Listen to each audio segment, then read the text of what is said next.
శ్రీమాత్రే నమ. జయ గురు దత్తాత్రేయ నమ. ఈ వీడియోలో మనం రాహు కేతు గ్రహాల ప్రభావం వివిధ రాశుల వారి మీద ఏ విధంగా ఉండబోతుంది, కాలసర్ప దోషం వల్ల లాభం కలుగుతుందా లేదా నష్టం కలుగుతుందా అన్న విషయాన్ని ఈ వీడియోలో పరిశీలించే ప్రయత్నం చేద్దాం. రాహువు ఒక విధంగా ఆశకి కారణమవుతుంటాడు. భూలోకం మీద ఉన్నటువంటి సర్వ సౌఖ్యాల మీద తనకి ఆధిపత్యం ఉంటుంది. అన్ని సౌకర్యాలు తనకే కావాలని ఆశతో ఉండడం జరుగుతుంది. అంటే రాహుగ్రహ ప్రభావం ఎవరి మీద ఉంటుందో వాళ్ళకి విశేషమైనటువంటి ఆశ, అలాగే విపరీతమైనటువంటి గర్వం, కోపం, అంటే మామూలుగా 6 దుర్గణాలు అంటారు కదా, ఇవన్నీ కూడా అంతర్గతంగా రాహుగ్రహానికి అంతర్లక్షణాలు అన్నమాట. రాహు ఎప్పుడూ కూడా హీరో కావాలనుకుంటూ ఉంటాడు. అలాగే నాయకత్వ లక్షణాలు కలిగి ఉంటాడు. అన్యాయాన్ని ఎదిరించే ప్రయత్నం చేస్తుంటాడు. సో ఏది చేసినా కూడా ఇంటర్నల్గా తనకి స్వార్థం ఉంటుంది. ఈ విధంగా రాహు ఆశ, కోరికలు వీటి మధ్య ఎప్పుడూ కూడా మానవుడు జీవిస్తూ ఉంటాడు. అంటే రాహుగ్రహ ప్రభావం ఉన్నవాడు. దానికి సంపూర్ణంగా వ్యతిరేక ఫలితాన్ని ఇచ్చేవాడు కేతువు. నిరాశ, నిస్పృహ, అలాగే 0 లక్షణాలు, ఎటువంటి కోరికలు ఉండవు. ఒక విధమైనటువంటి నిడారంబర యోగం, సన్యాస యోగం లాంటిది అన్నమాట. అంటే అన్నీ త్యజిస్తూ ఉంటాడు. తన దగ్గర ఉన్న ప్రతీది కూడా ఇవ్వడం జరుగుతూ ఉంటుంది. దానికి వ్యతిరేకంగా రాహు ప్రతీది కూడా తనకు కావాలనుకుంటాడు. అక్కర్లేకపోయినా కావాలనుకుంటూ ఉంటాడు. అది రాహు యొక్క లక్షణం. ఇది కేతువు యొక్క లక్షణం. ఒక రాహు విధానంగా దేనైనా ఎక్స్పెండ్ చేస్తుంటాడు. అది తన ఉన్న భావాన్ని కానీ, తను కలిసినటువంటి గ్రహాన్ని కానీ, ఆ భావ ఫలితాన్ని, ఆ గ్రహ ఫలితాన్ని పెంచుతూ ఉంటాడు, ఎక్స్పెండ్ చేస్తూ ఉంటాడు. అయితే తన యొక్క రాహు యొక్క పాయిజన్ని అందులో కలిపి దాన్ని పెంచడం జరుగుతూ ఉంటుంది. అంటే ఒక విధంగా ఇంటర్నల్ స్వార్థంగా పెరుగుతూ ఉంటుంది. అయితే గురువు అలా కాదు. గురువుకు కూడా ఎక్స్పెండ్ చేసే శక్తి ఉంటుంది. గురువు ఏ భావంలో ఉంటే, పంచమ భావంలో ఉంటే అధిక సంతానాన్ని ఇస్తాడు. ధనస్థానంలో ఉంటే అధిక ధనాన్ని ఇస్తూ ఉంటాడు. అయితే రాహు కూడా ధనస్థానంలో ఉన్నప్పుడు అధిక ధనాన్ని ఇస్తాడు. లాభస్థానంలో ఉన్నప్పుడు అధిక లాభాలు తెచ్చిపెడుతుంటాడు. ఇందులో రాహు ఇచ్చే దాంట్లో అక్రమార్జన ఉంటుంది. ఇతరులు నష్టపోవడం వల్ల, వాళ్ళు ఏడవడం వల్ల, బాధపడడం వల్ల వచ్చే లాభం రాహు వల్ల ఉంటుంది. గురువు వల్ల ఇతరులు సంతోషంతో ఇచ్చే లాభం కలుగుతూ ఉంటుంది. అయితే రెండు కూడా ఎక్స్పెండ్ చేస్తే చాలా తేడా ఉంటుంది. గురువుకి 5వ దృష్టి ఉంటుంది, 9వ దృష్టి ఉంటుంది. అలాగే రాహు కూడా 5, 9 దృష్టిలు ఉంటాయి. సాధారణంగా ఈ 5, 9 దృష్టిలు చాలా వరకు మంచి దృష్టిలు అంటూ ఉంటారు. అయితే గురువు తన దృష్టిలో ఆ భావాన్ని రక్షిస్తూ ఉంటాయి. రాహు ఆ భావాన్ని పాయిజన్తో నింపి ఇంకో విధంగా స్వార్థంతో నింపుతూ ఉంటాడు. అది రాహు యొక్క ప్రభావం. అయితే కేతువు ఆ భావాన్ని తగ్గిస్తూ ఉంటాడు. 7వ స్థానంలో కేతు ఉంటాడు. వివాహం జరుగుతూ ఉంటుంది. భార్య మీద ఇష్టం ఉండదు, ఏ వ్యామోహాల మీద ఇష్టం ఉండదు. ఈ విధంగా కేతు ఉంటాడు. రాహు ఆపోజిట్గా వాళ్ళ ప్రభావాన్ని చూపడం జరుగుతూ ఉంటుంది. సో మరి ప్రస్తుతం ఈ రాహు కేతువుల సంచారం, రాహు మీనరాశిలో ఉంటూ గురువు యొక్క రాశిలో ఉండడం వల్ల, అలాగే ఎటువంటి గ్రహాలతో కూడా కలయిక లేదు రాహుకి. కేవలం తను ఒక్కడే మీనరాశిలో ఉండి పూర్తి స్వతంత్రంతో తన ఫలితాలు ఇవ్వడానికి సిద్ధంగా ఉన్నాడు. అలాగే కేతువు కూడా ఏ గ్రహంతో కూడా కలయకుండా సింగిల్గానే కన్యా రాశిలో ఉండడం జరుగుతూ ఉంది. సో ఈ 2 గ్రహాల ప్రభావం మరి వివిధ రాశుల మీద ఏ విధంగా ఉండబోతుంది అన్న విషయాన్ని చర్చిద్దాం. అలాగే దీని పరిహారం ఏ విధంగా చేసుకోవాలన్న విషయాన్ని కూడా ఈ వీడియో చివరిలో తెలుసుకునే ప్రయత్నం చేద్దాం. కన్యా రాశి వారికి రాశి యందు కేతువు, సప్తమందు రాహు సంచారంతో ఒక గందరగోళ స్థితి ఏర్పడినట్టు కనబడుతుంటుంది. ఒకవైపు ఆశ, మరోవైపు నిరాశ. ఒక భాగం ముందుకు తీసుకెళ్తూ ఉంటుంది, ఒక భాగం వెనక్కి లాగుతూ ఉంటుంది. ఈ విధంగా ఒక సందిగ్ధ పరిస్థితుల్లో రాహు కేతువులు ఉంటారు. అంటే మనకి కన్యా రాశి మీద వీళ్ళ ప్రభావం ఎక్కువగా ఉంటుంది.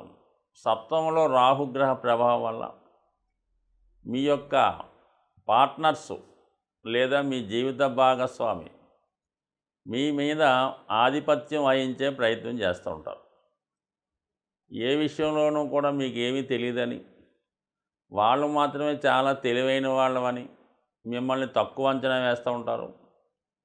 కొన్ని నిర్ణయాలు మీకు తెలియకుండానే వాళ్ళు అమలు చేయడం జరుగుతూ ఉంటుంది. అలాగే ఎవరితో అన్నా కలిసి ఏదైనా వ్యవహారం చేస్తున్న వాళ్ళు, వ్యాపారం చేస్తున్న వాళ్ళు చాలా జాగ్రత్తగా మీరు ఉండవలసి ఉంటుంది. అంటే ఏదైనా కొంత మోసం జరిగే అవకాశం ఉంటుంది. ఈ సమయం ఎలా ఉంటుందంటే మిమ్మల్ని చాలా బాగా ఉపయోగించుకుంటూ ఉంటారు. ఏదైనా లాభం వచ్చిందనుకోండి, వాళ్ళు అనుభవిస్తూ ఉంటారు. ఏదైనా నష్టం వచ్చినప్పుడు మిమ్మల్ని భరించమంటూ ఉంటారు. దానికి కూడా మీరు అంగీకరిస్తూ ఉంటారు అన్నమాట. ఎందుకంటే కేతువు రాశిలో ఉన్నప్పుడు పర్వాలేదు, పోనీలేదు, మనవాడే కదా అనుకుంటూ ఉంటారు. ఈ జాలి, దయ గుణమే చాలా వరకు మిమ్మల్ని ఇబ్బంది పెడుతూ ఉంటుంది. అలాగే ఒక మొగమాటం, మంచితనం కూడా మీ నష్టపోవడానికి కారణం అవుతూ ఉంటుంది. సో ఈ విధంగా మరి రాశి యందు ఉన్నటువంటి కేతువు మిమ్మల్ని అన్ని విషయాల్లో రాజీ వైపు వెళ్ళేలా చేస్తూ ఉంటుంది. అయితే రాహు సప్తంలో ఉండి లాభాన్ని వీక్షిస్తుంటాడు. లాభాన్ని వీక్షించడం వల్ల ఏంటంటే రాహు మీకు ఎప్పుడైతే 11లో వీక్షించాడో మీకు పరిచయం లేని వ్యక్తులు, గతంలో ఎప్పుడూ పరిచయం లేనివారు మీకు ఈ విధంగా అన్యాయం జరుగుతుంది బాబు, మీరు కొద్దిగా చూసుకోండి, లేదంటే మొత్తం మీరు నష్టపోయే అవకాశం ఉంది, చివరికి ఇబ్బంది పడే అవకాశం ఉన్నది అని చెప్పే ప్రయత్నం చేస్తారు. లేదు మీకు వైవాహిక జీవితంలో ఇది కొద్దిపాటి సమస్యలు భార్యాభర్తల మధ్య ఉంటే అవి మరింత పెద్దవిగా చేసే ప్రయత్నం చేస్తూ ఉంటారు. మీకు శ్రేయోభిలాషులుగా ఉంటూనే, అయితే దాన్ని ఒక విధంగా మీరు తీసుకుంటూనే దాంట్లో కేవలం మంచిని మాత్రమే గ్రహిస్తే బాగుంటుంది తప్ప ఈ సమయంలో మీరు ఇతరులు చెప్పిన మాటలు విని దాన్ని ఎక్కువ సీరియస్గా తీసుకోవడం వల్ల అది శాశ్వతంగా దూరం అయ్యే అవకాశం ఉంటుంది. ఏదైనా సున్నితంగా వ్యవహరించడం మంచిది. ఎప్పుడైనా రాహు చిన్న సమస్యగా మొదలై అది పెద్దది బాగా విపరీతమైన బ్లాస్టింగ్ సృష్టితో ఉంటుంది. కానీ ఇమీడియట్గా నెమ్మదిగా దాన్ని నీరు పోస్తే చల్లారిపోయినట్టు ఆటోమేటిక్గా చల్లారిపోతుంటుంది. గతంలో ఉన్నటువంటి పెద్ద ప్రళయాన్ని కూడా అది ఆగిపోయి సావకాశంగా మళ్ళీ మామూలు స్థితికి రావడం జరుగుతుంటుంది. కాబట్టి మరి ఏమాత్రం టెన్షన్ పడకుండా, తొందరపడకుండా జాగ్రత్తగా నిదానంగా ఆలోచిస్తే ఏ విధమైనటువంటి సమస్య అయినా, అంటే వ్యాపారపరమైనది అవ్వచ్చు, ఉద్యోగపరమైనది అవ్వచ్చు, వైవాహిక జీవితానికి సంబంధించింది వచ్చు. అంటే కేతువు ఈ సమయంలో మిమ్మల్ని చాలా ఓర్పుని, చాలా సహనాన్ని ఇస్తాడు రాశి యందు ఉండడం వల్ల.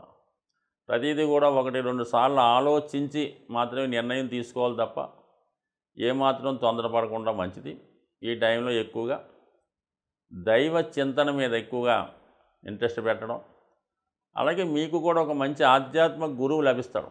ఆ గురువు ప్రేరణతో, అతని యొక్క మంచి ప్రబోధాలతో, ఉపన్యాసాలతో మీరు జీవన విధానాన్ని, లైఫ్ స్టైల్ని మార్చుకుంటే ఏదైనా కొన్ని వదులుకున్నప్పుడు కూడా ఉన్నవాటితో సంతృప్తి పడడం అనేది మంచిదనే నిర్ణయానికి రావడం వల్ల అక్కడి నుంచి మీ యొక్క జీవన విధానం హ్యాపీగా సాగే అవకాశం ఉంటుంది. సో అలాగే ఈ సమయంలో మీరు ఎక్కువగా ఆధ్యాత్మిక రంగంలో ఉన్నటువంటి వ్యక్తుల్ని కలుసుకుంటారు. ఆధ్యాత్మిక కేంద్రాలని దర్శిస్తూ ఉంటారు. చాలా కొత్త విషయాలు తెలుసుకునే ప్రయత్నం చేస్తూ ఉంటారు. రాహు కేతు గ్రహాల ప్రభావానికి లోనప్పుడు ఎటువంటి పరిహారాలు తీసుకుంటే ఆ గ్రహాలు అనుకూలిస్తాయి అన్న విషయాన్ని మనం పరిశీలించే ప్రయత్నం చేద్దాం. అయితే రాహుగ్రహం ఒక విధంగా తాంత్రిక గ్రహం. అందువలన తాంత్రిక దేవతలైనటువంటి దశ మహావిద్యల్లో ఉన్నటువంటి అమ్మవారిని ఆరాధించడం వల్ల, వాటిని కొలచడం వల్ల, ఆ ఆలయాలు దర్శించడం వల్ల రాహు తొందరగా మనకి అనుకూలించే అవకాశం ఉంది. అయితే సాధారణ మానవుడికి ఆ దశ మహావిద్యల్లో ఉన్నటువంటి అమ్మవారిని పూజించడం కానీ, వాటిని ధ్యానించడం, లేదంటే వాటిని బాగా పూజ చేసుకోవడం, అలాంటి కార్యక్రమాలు చాలా వరకు చాలామందికి అందుబాటులో ఉండవు. అయితే ముఖ్యంగా ఈ దశ మహావిద్యల్లో ఉన్నటువంటి దేవతల్ని సరైనటువంటి గురువు లేకుండా ఆరాధించడం వల్ల ఇబ్బంది కలుగుతూ ఉంటుంది.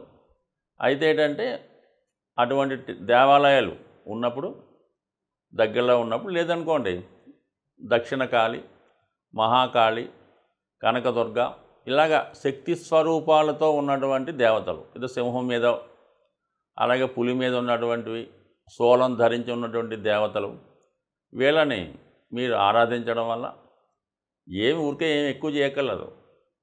ప్రతి శుక్రవారం రోజు వీలైతే ఒక 8 శుక్రవారాలు అమ్మవారి ఆలయానికి దర్శించడం వల్ల ఖచ్చితంగా మీకు రాహు యొక్క అనుగ్రహం లభిస్తూ ఉంటుంది. అలాగే కేతు ఇంకా అందరికీ తెలిసిందే, ఎంతమందిని పూజించినా ఎటువంటి ఫలితం రాదు. కానీ కేవలం విఘ్నేశ్వరుణ్ణి ఆరాధించడం వల్ల కేతువు తొందరగా అనుగ్రహం రావడం జరుగుతూ ఉంటుంది. అంటే కేతు అంటూ అనుగ్రహించాడంటే మిగతా గ్రహాలు ఏది కూడా ఇవ్వలేనటువంటి ఫలితాన్ని, లాభాన్ని కేతు గ్రహం ఇవ్వగలడం.